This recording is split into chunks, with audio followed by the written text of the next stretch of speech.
mah kana ngopi. Contohan ke bupati deh kah. Oh, Ngopi juga Bupati Sukabumi teh. gawe.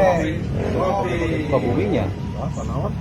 Pak Asep Japar. Ngopi gawe. Mun hayang Jalan dan rutut. heeh.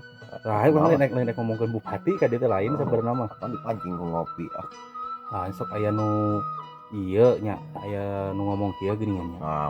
iya. Cenah piit ngeuneuk-ngeuneuk pasir, Waduh, terus jog neureuy buah loa, ngajual bulan ku Asiwung cenah. Eta teh doa, mantra atawa naon, Wak? lain eta mah. Sindiran, paribasa, kolot. Heeh, Kang Deddy Mulyadi sok ngomong gitu teh. Piit ngeuneuk-ngeuneuk pasir, jog neureuy buah loa, ngajual bulan ku bintang sama bulan ku Asiwung. Jadi migawe hiji pagawean anu teu mungkin. Itunya anu mubazir. Teu mikir we kitu piit ngeuneuk-ngeuneuk pasir.